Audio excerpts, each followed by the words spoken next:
All right. Well, thank you so much. So, do I say your name right, Dr.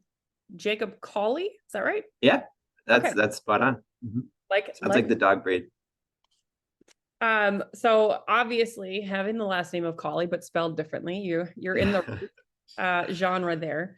But thank you for joining me today and talking about veterinary oncology and just Ethos Discovery and everything that you guys are doing. Obviously, the point of the company that I've started is to benefit you guys and canine cancer research and further that. But I would love to just walk through with you your experience and the things you guys are working on and how you got into it and everything. That would be really just helpful to know to people that are interested in learning more and being advocates for their dogs. So first of all, you're a Luwello recipient of some collars and leashes. How are they Yeah. working out? I would love some feedback, very honestly, just so I can help improve and make sure things are going well.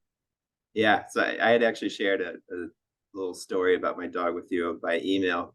So we'll give it time for the full, the durability from his standpoint. He Yep. just has this like weird impulse where anytime I leash him up, immediately he'll turn and chew on the leash. Yeah. And then like as soon as I leash, we got to just go out the door and go. Because if I stop at any point, he turns and starts chewing on his leash too. It's a toy then. Yeah.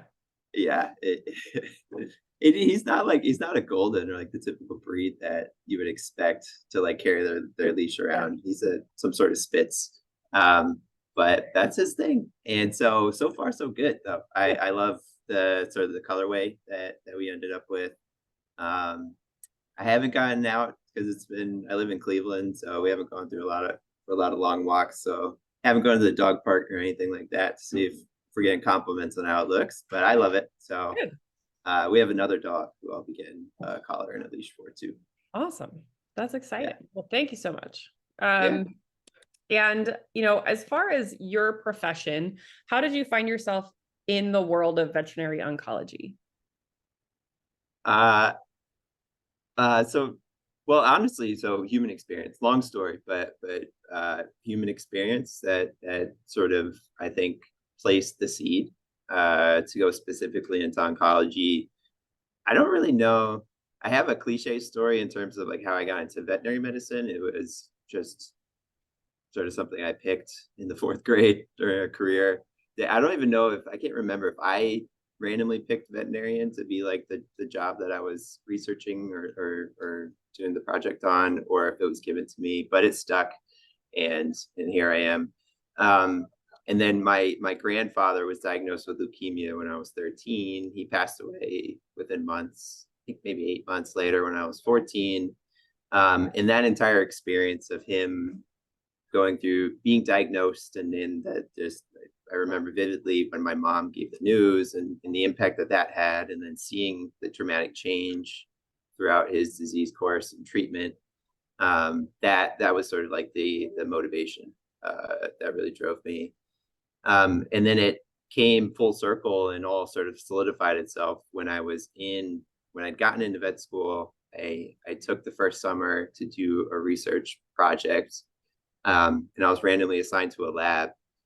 And sort of long story short, I ended up getting randomly assigned to one of the labs that was studying leukemia, and I was working with a mouse model for the specific disease that my grandfather had passed away from. So it kind of just all made sense, and so That's I've stuck awesome. with it ever since. Yeah, yeah, Um, Quick side note, I have a 9-year-old daughter who wants to be a vet, and I'm always like, you want to like check your infections every day and clean anal glands? Like, yeah, that sounds there's more great. to it. Yeah, I'm like, so for your perspective, being a kid that wanted to be a vet and then becoming a vet, how does it like live up to the expectations? It's not all like playing with animals all day, right?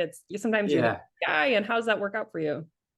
Um, I mean, it's again, it's what I always envisioned doing, what I wanted to do. I didn't even know what it meant to be one when I decided that I wanted to be one, but I've made it work. And to me, it's a very rewarding field. It's a very challenging field. I think that I'm not an MD, so I can't say this, with all the experience in the world, but we get very attached to our patients. And I think the good sort of comparison from the human side is pediatrics, and sort of like you have something that can't necessarily take care of themselves that we're working with. And so the bond that we form with the pet owners and with our patients, dogs, cats, and everything else is really strong. And so there's that element to it. And so there is, petting dogs and cats and dealing with animals that way. But it's also a field that I think is overlooked for the diversity of options. And that's something I don't know why I understood implicitly from the beginning, but something I've always sought. And so any specialty that there is for human medicine, there now exists for dogs. So a high degree of training is possible. Oncologic surgeon and dentistry and everything else. So there's specialty within the clinical side of things. There are research opportunities. There's government. Veterinarians are absolutely essential for zoonotic disease defense, and so there's all sorts of governmental jobs. It's a very diverse field. So I think our typical picture of the veterinarian who just vaccinates dogs all day is it's a bit short-sighted in terms of what the field has to offer and what a veterinarian can do. Yeah. So yeah, I would say go for it. I go back and forth with this with my own daughter. Like, when she poses the question or has the thought, what am I going to say? Right. Because I've definitely had days where I'm like, yeah, don't do it.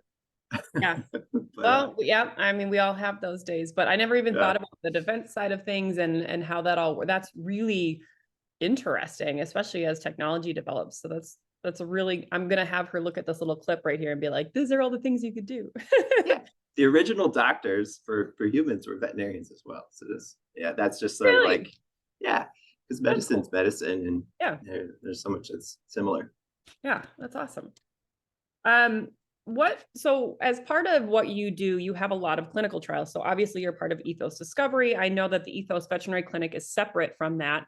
But what my understanding of Ethos Discovery is that there's a lot of clinical trials that you do to further advance different types of cancers as well as other canine diseases. Why are these important, and how are you seeing them impact the current state of veterinary care? Yeah, I mean, so it's something that I want to see and experience more of, is the improvements and the benefit that in the grand scheme of things, we're early on. Ethos Discovery is pretty new, and a lot of our trials need to mature more. So for the other ones, you're fine. Yeah, I'm in a busy space. Yeah, I mean, so the way that I think about it is, when it comes to medicine in general, being in the right place is the best thing. Whether it be cancer or any disease, neurodegenerative diseases, ALS and MS and things like that.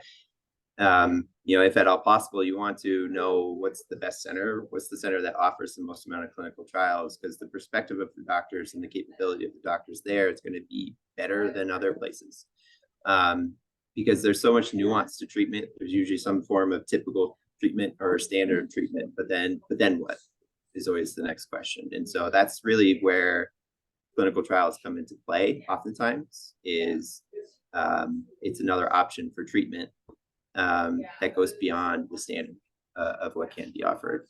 And so that's really what we're trying to build, is just a robust number of clinical trials, and have clinicians who are trained to be focused and understand that clinical trials are an option for their dogs and cats and other patients as well, so that they can be on the cutting edge for as many disease processes as possible, across internal medicine and neurology and cancer, of course, as well. Yeah. So my personal experience was, obviously I lost my dog to cancer, and it was like a 3-day thing. And it was so surprising to me, right? So what I felt at that time as a pet owner was, okay, he's been diagnosed, I have no options. And then he literally started to die in front of me because it was such a stage of the disease.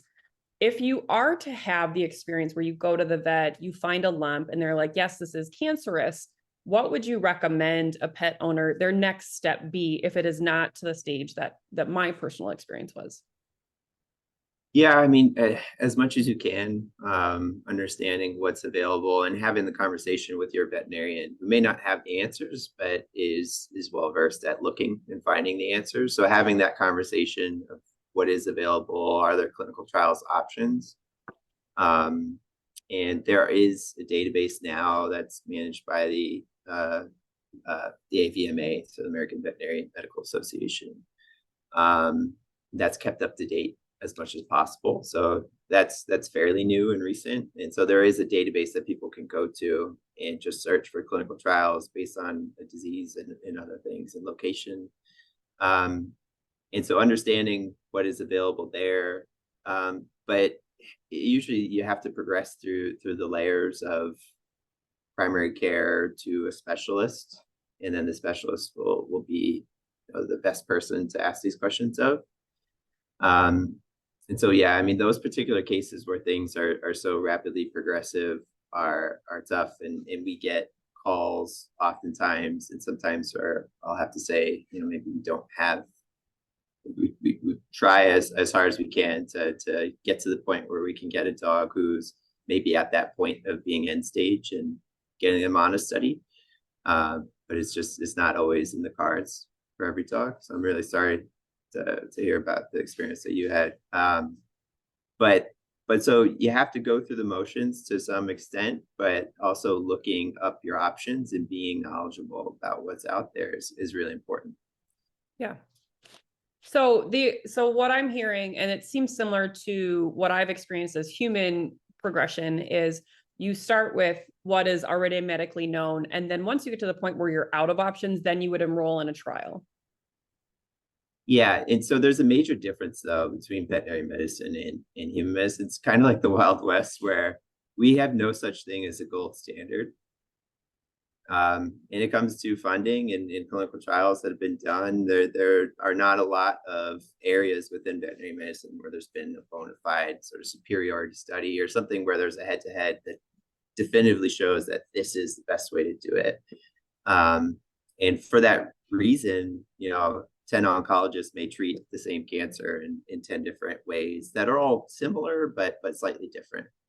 And so, so that provides us though with a space where in human medicine, it's really hard to do a clinical trial for something called the naive setting, which would be no treatment has been done for that particular patient. So usually their clinical trials are specifically for people that are at the end stage, have exhausted the options, have gotten to that point where we're actually in a position where, because we don't have gold standards, and it could be that this particular drug we think would be best suited for the naive setting, then we can actually run those trials.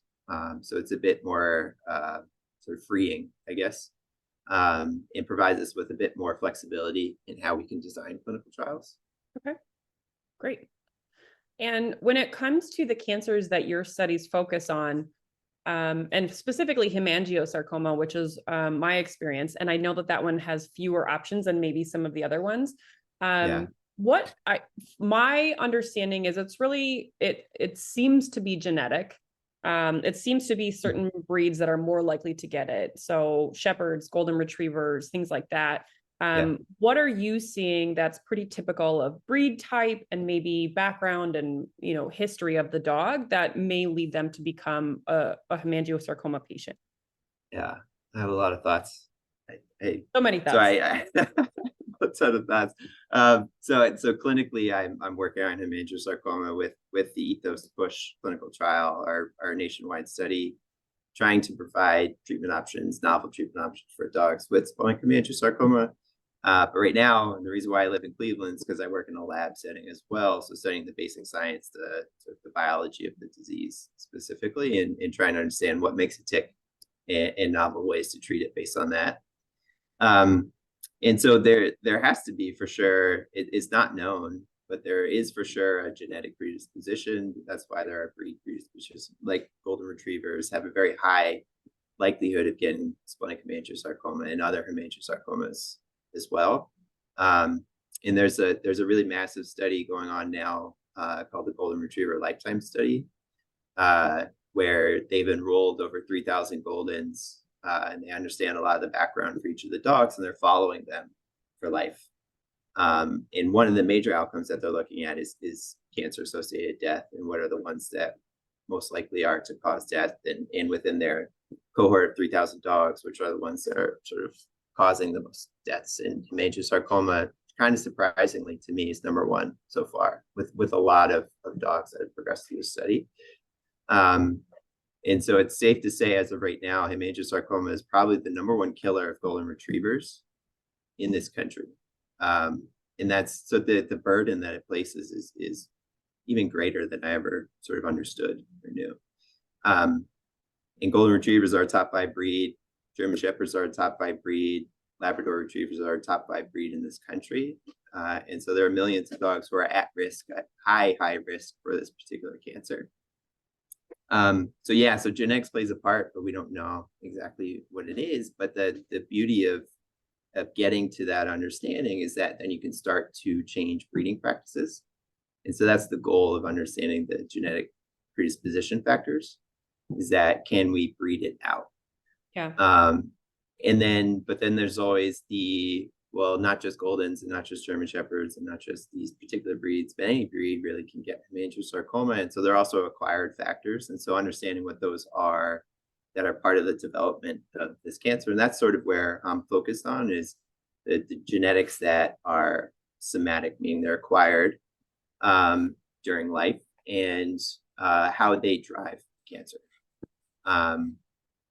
And so we know a lot about that side of things now. We know what sort of mutations and other changes are fairly typical of this disease. And so now it's the question of, well, how do we use that knowledge to improve the quality of treatment that we can offer?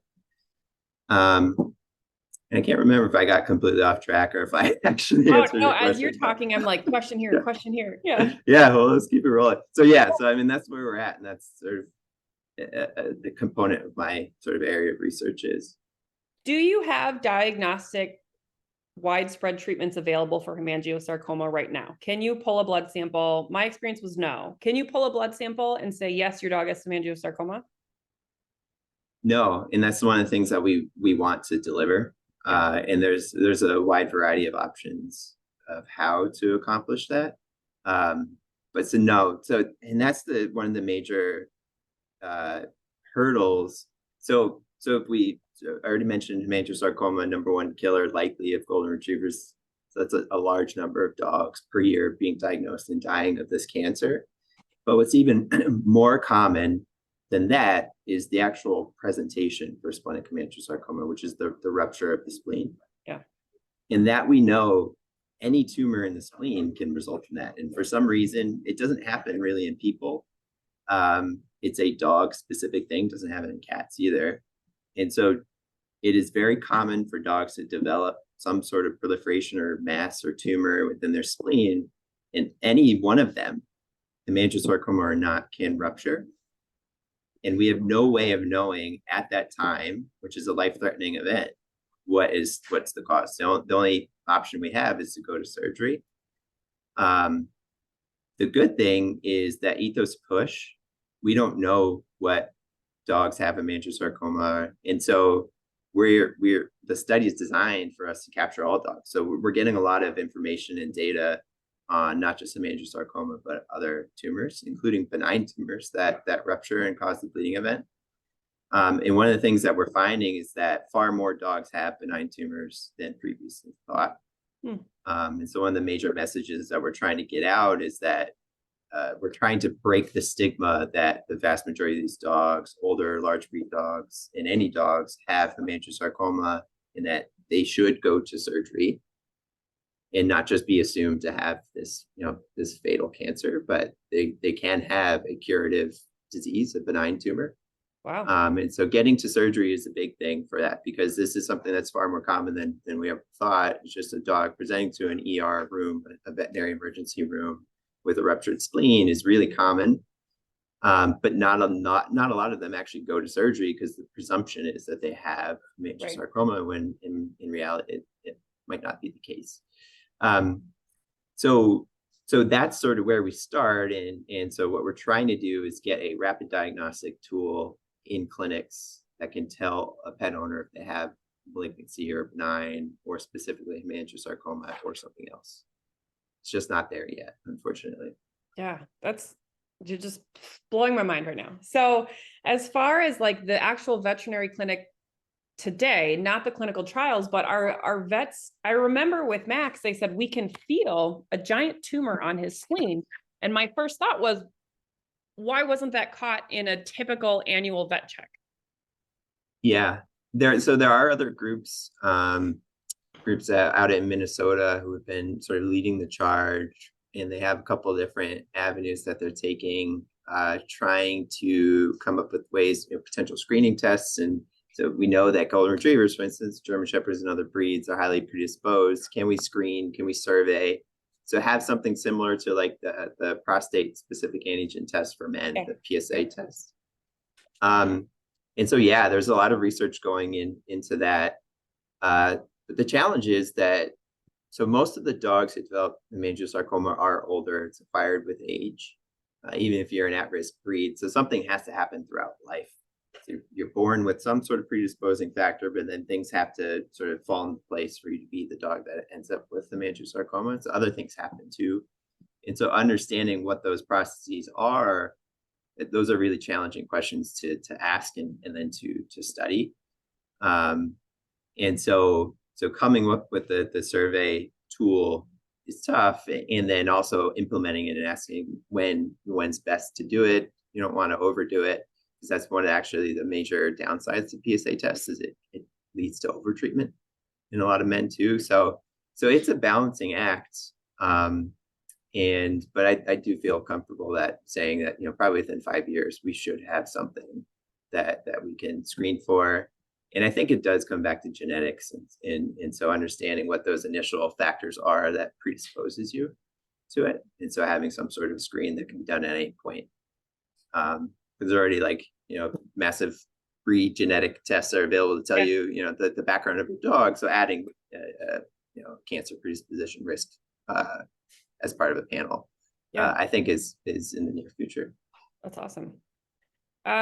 So along those lines, we know a lot of human cancers are caused by lifestyle. Yes, some are genetic.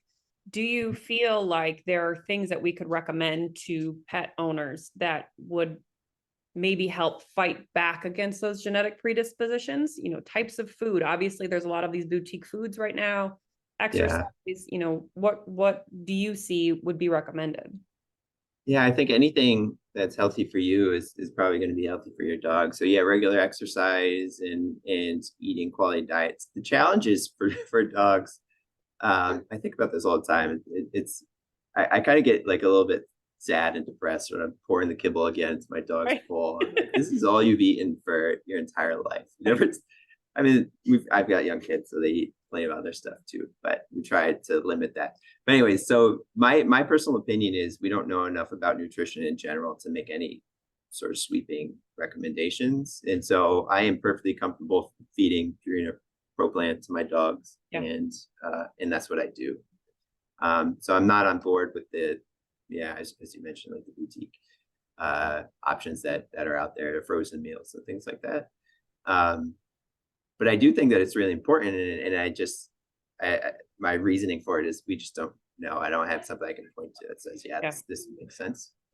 But yeah, just healthy lifestyles, and just understanding that unfortunately dogs are very likely, regardless of breed, the vast majority of dogs are at risk for cancer, and it's going to happen sooner or later. And then it's just a matter of finding the right sort of care team to tackle it from there. Yeah. So I don't have a golden retriever, but I would love at some point to have one. And even though I see them all the time, I'll send them down to you. So that's just my perspective. Is I know that they're like number one sort of type of dog that I see as an oncologist, but that's not going to preclude me from, because I love their personalities. So try not to focus on the what ifs. The end state. Yeah. Yeah. So if I'm a pet owner and I'm at my annual vet appointment, knowing that when I talk to you, I think like you're in the clinical trials, you're knowing more than maybe your average vet would, because they're doing their, ongoing education, but they're not maybe always on the cutting edge like you might be. What are some questions that I might be able to ask my veterinarian to help catch things early that we know right now? Like, should I be saying, I have a golden, can you feel his spleen? You know, like what are some things that I should be asking? Yeah, I mean, that's a really great question, and it's an answer that we don't have. Like, so one of the things would be, can we just do baseline staging diagnostics, so something like a sonogram or an ultrasound? And should that be recommended to older golden retrievers, since it's so likely for them to develop some sort of mass on the spleen? No one's done the study yet to see, and when do you implement that, how often you do. There's a cost associated with it too, so it's hard to make that recommendation with actually having the study in place and the data to say, yeah, this is well worth it, and this is the routine that should be followed. So unfortunately, there's nothing major, but following the typical recommendations going in to see your vet is absolutely essential. Should be doing it annually or biannually, depending on the age of your dog. Doing the standard blood work, which is not going to capture cancer, but it can capture changes that are associated with cancer and can point you in the direction of doing the ultrasound. And so, I mean, at the base level, just having the routine vet visits.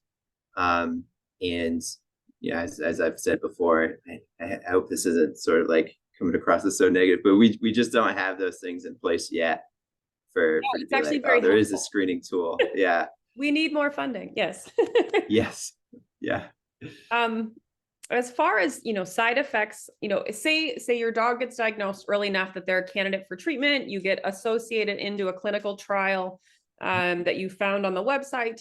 As far as what to expect, you know, as a pet owner, what am I expecting when I become a clinical trial participant? What are the side effects for the dog? Yeah. Walk through that. It's different. It's definitely different than your experience would be if you were going through the typical routine of treatment. And so one of the things is expectations, in understanding that you are going into a clinical trial and things are going to be different, and sort of setting your mind frame up for that. There are unknowns that happen, just the entire sort of logistical process of operating a clinical trial and offering it, and offering novel therapeutics that aren't sort of available elsewhere. That creates some snags, and so there are logistical things that you have to be prepared for, and then also there are some unknowns going into clinical trials. I would say most of the times, so the majority of the trials that we run currently are tolerability studies or safety studies, where we're trying to get that baseline of, you know, what is the sweet spot for dosing. And so there are unknowns built into that, of course. But oftentimes we have a wide variety of different information that helps guide us. And so we're very well aware of, you know, what we're targeting and what we expect. The big thing is the unexpected events that can occur. And so that's always a possibility, but that's true for even drugs that we use 1,000 times a year. There's always potential for unexpected events to occur. And so from the standpoint of safety and tolerability, maybe there's a slight, you know, increase in the bump depending on the type of study that you know is being offered to you. But in general, we know enough about the drugs before we're administering. We try to know as much as we can that we're setting up for success before we get into it. And so the big thing is just understanding that there are going to be some sort of ups and downs that occur, you know, in a clinical trial that just aren't necessarily associated with the typical routine type of treatments that you go in for. And hopefully, you know, if it's like an Ethos Discovery trial, we've trained our clinicians well enough to the point where they're, you know, constantly communicating that there are going to be ups and downs. So just ride the wave. and hopefully we're having a benefit. Okay. Yeah, so the crosstalk is something that's been overlooked, I think, way too much and for way too long. I don't really know sort of what precipitated that from the get-go, but it's very obvious that dogs get a lot of cancer. They get a lot of the same cancers. There's some differences, like for instance, sarcomas are far more common in dogs in general than other types of cancers, like breast cancer, which is a carcinoma, and things like that, which are far more common in people. that creates opportunity, though, to understand it in its native environment and just understand the basics of veterinary oncology. We use the same drugs and oftentimes same protocols, and a lot of it is the same, which means that the biology is probably very similar too. And in the vast majority of the sort of the molecular studies, genetics, and other studies have shown that yes, they are very similar. If you look at a slide, a comparison of a dog osteosarcoma, bone cancer, and a human osteosarcoma, they look the same. And a lot of times the mutations and everything else are the same too. So a lot of the principles are similar. And so there's a ton of opportunity there for running clinical trials and understanding if things work well in dogs, then they should probably work well in humans, which is the opposite to how things have been done traditionally. But that provides sort of a de-risking path for novel therapeutics that are coming through human pipelines. So that's where we try to operate, is by trying to create a system that benefits both our patients and human patients. And so very specific questions that can't necessarily be easily asked in the development of a new treatment for some sort of sarcoma or some other cancer in people can be asked potentially in dogs.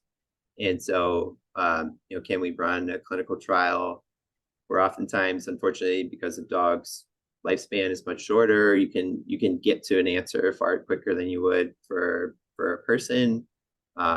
People, it's common to look at 5-year survival, or dogs, we just can't expect that. So there's a lot of questions that we can ask in a shorter timeline and accrue rapidly, because a ton of dogs get cancer naturally. And that can be used to benefit people directly. And so the term would be de-risking, and then also creates opportunity from the standpoint of spinoffs towards, can this actually be used within the veterinary market as well? So that's where we operate, and it's a just dramatically underutilized tool that most people aren't thinking about. And where we are really trying to push and sort of bang the drum, and so a lot of what we do is working with human biopharma companies and things like that, and human focused clinician scientists and scientists, trying to create more collaborations within that space. Awesome. Yeah. So as far as, the patients that you've seen so far, do you have some success stories that you can provide some hope maybe for pet parents that might want to be a part of these? Please say it. Yes and no. I mean, so my perspective is obviously a bit different. And so again, this is maybe a cliche answer. So dogs that get onto clinical trials, it always amazes me when it happens, because it feels like it's such a tall barrier. Yeah. Like how are we getting this word out, and people are hearing about it, and then they're reaching out to us, and then we actually get this dog into a place that's offering the trial, and then they get on. So those are, every single one of them are successes. And then because we're so hands-on, people reach out to us all the time, and we guide them to the point of getting onto a clinical trial, jumping through different hurdles and things to do that. So there's a lot of connections that get made there. But yeah, I mean, particular success stories, and we've had dogs who have been doing better than expected on various trials. And in our Ethos Push trial,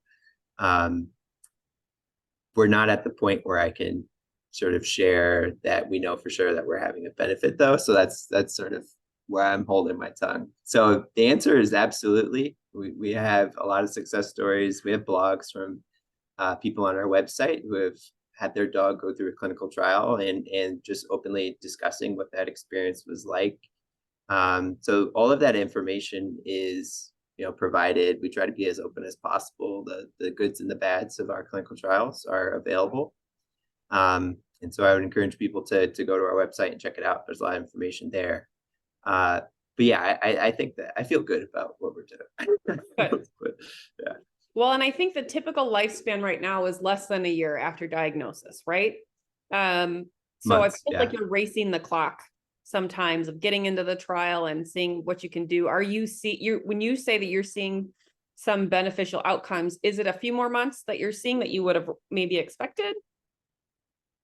Yeah, and so the inherent question becomes, the typical lifespan of a dog after diagnosis. So their spleen gets taken out, they're diagnosed with splenic hemangiosarcoma.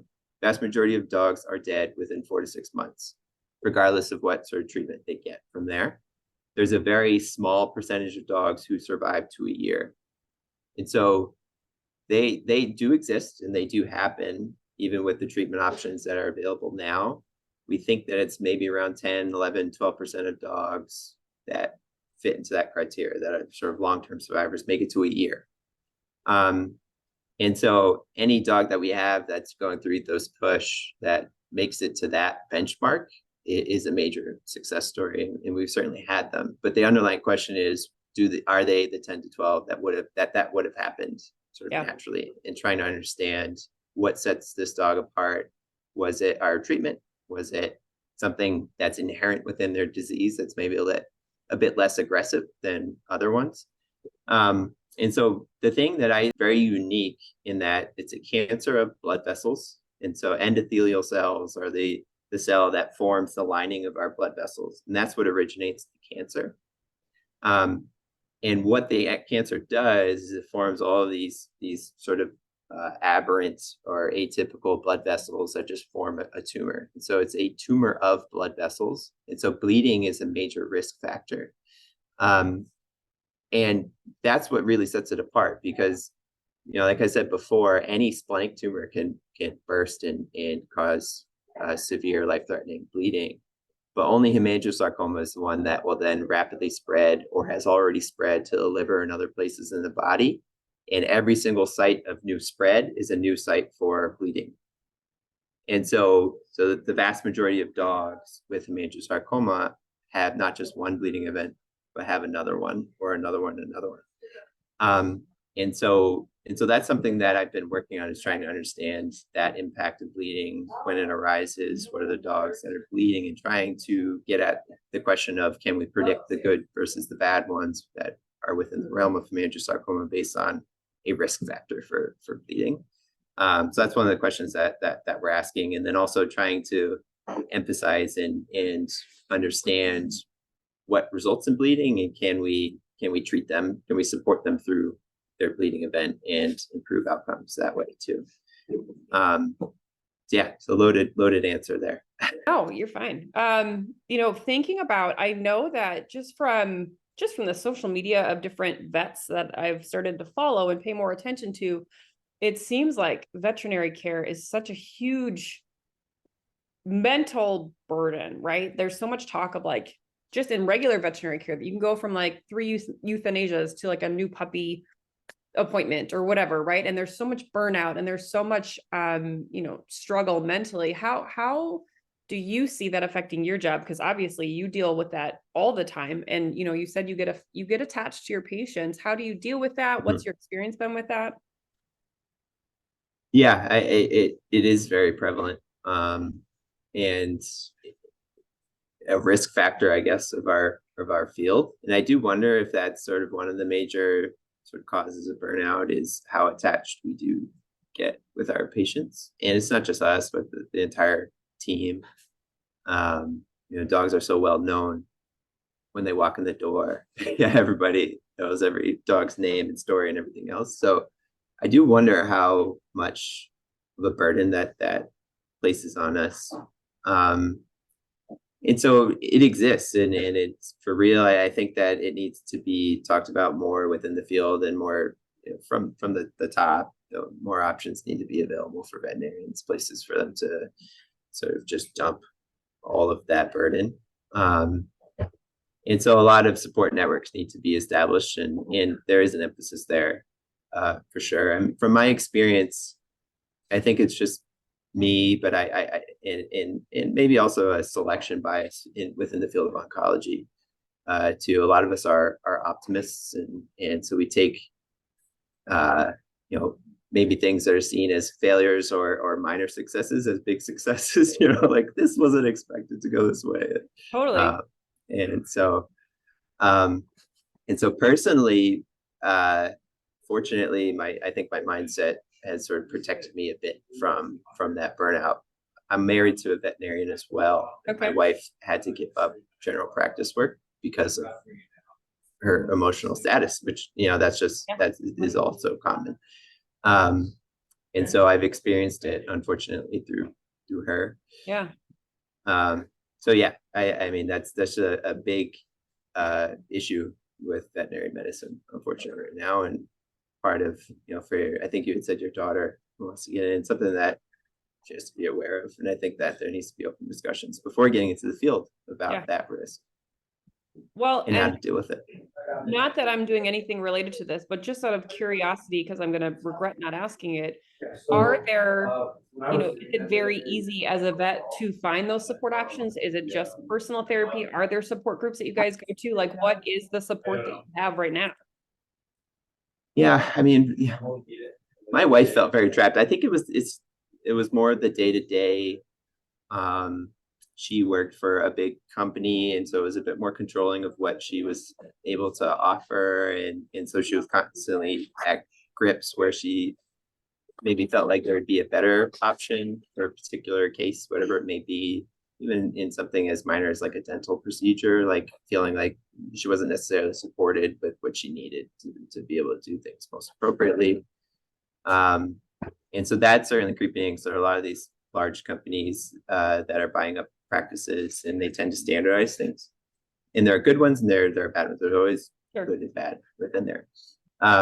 So that really contributed to her sort of wanting to get out of the typical general practice work. And then just the burden of the day-to-day experience, long hours and everything else. And we had just had our first child, and we're planning a second one. And so the lifestyle as well. Yeah. Stuff. So for her, we were looking into outside help and therapy and things like that. She didn't necessarily go for it, but and so I don't know. I honestly don't know what within the field is offered. I do know I've heard of options that are available, but I don't think that they're as easy to access as they should be, maybe, or as prominent and understood that they exist. There. Okay, cool. As far as a misconception about canine cancer or treatments, when I thought about, when I still thought I had a chance with Max, my first thought was, we're going to beat this, we're going to figure it out. That was always my thought with my husband. And then I was like, for Max, like, why would it be any different? But when I think about a clinical trial, I do worry about those side effects. I do worry about, I don't want to put him through more pain if it's just going to be another couple months or another year. So, what are maybe some misconceptions about treatment and trials that you might want the public to know? I think the biggest one is age. That's probably the most common thing that comes up is the notion that a dog is too old for treatment for cancer. When cancer is a disease of aging and happens in older dogs. So every dog that we're treating, for the most part, there are younger dogs that we see, but most of them are older. And so I don't ever focus on age as a number, but rather as everything else, the general health, quality of life, and everything else. So those are the biggest factors that I focus on, and I talk with pet owners about is, what is your dog's normal baseline? Has it been disrupted because of the disease? Can we reasonably expect to get back to that baseline for your dog? And so if there are a lot of other comorbidities like severe arthritis and things that aren't related to the cancer, but that impact quality of life, and those are really important for us to understand and consider as a complete picture, for cancer treatment.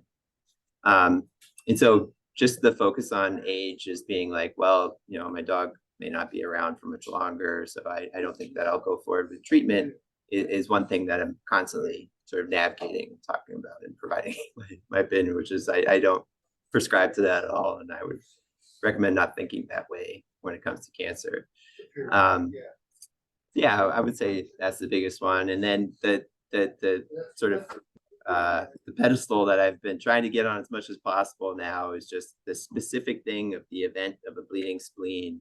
They are not all malignant. They're not all cancer. That's just a message that we are trying to get out as much as possible. A lot of them are benign. Okay. That's so So I noticed that. I don't know.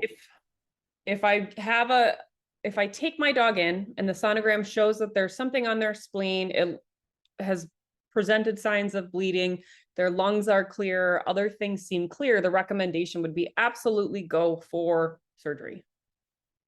Yeah. Okay. Yeah, hands down. Because unfortunately, it's the only thing that we have as of right now. But yes, yeah. Surgery stands to serve two purposes. One is it gets you to understanding what that actually is. So it provides you the diagnosis. And two, it's curative for the bleeding event at that moment in time. Okay. So there's only one way to remove the bleeding event that's actually occurring, or another one that could happen in an hour, 2 hours, a day, 2 days, and it's to remove the spleen. And so even if it comes back as a hemangiosarcoma, you have effectively cured that bleeding risk factor. Yep. And so hands down, surgery should be recommended by the veterinarian. And this is the message that we want to get out for every case that comes in. And then the nuance to it is that the diagnostic tools that we have available to us that we commonly use to stage, meaning ask, is there evidence of disease elsewhere, not just in the spleen, but in the liver and other places, are not great for this particular cancer. So oftentimes there are changes within the liver, for instance, but still a lot of those are not necessarily related to what's going on in the spleen. So they're a different process. They're oftentimes benign. And so our tools are not very specific for diagnosing metastasis for hemangiosarcoma that we have. So still it comes back, unfortunately, to go to surgery. And that's our best way for completely understanding what's going on. Okay. And all of your clinical trials are free to participate, right? Yeah. And that's something that we really try to emphasize, is that we have a wide variety of clinical trial options and that they're also fully funded. So that somebody who enrolls their dog on a study doesn't have to worry about the financial burden. And so, yes. Great. Hopefully we can keep that going for. Yeah. And then I think one final question, as far as other cancers, which ones are you finding more treatable? I know there was one person that mentioned to me, oh, my dog had a tumor on their leg. It required an amputation, but then he lived 8 more years. So what are the types of cancers that we're finding that are more treatable right now rather than the hemangiosarcoma? Yeah, I mean, a wide variety of them. I think that the vast majority of diseases have options for treatment. It's just a matter of getting to the right people, the right team, and getting to an oncologist or a surgeon.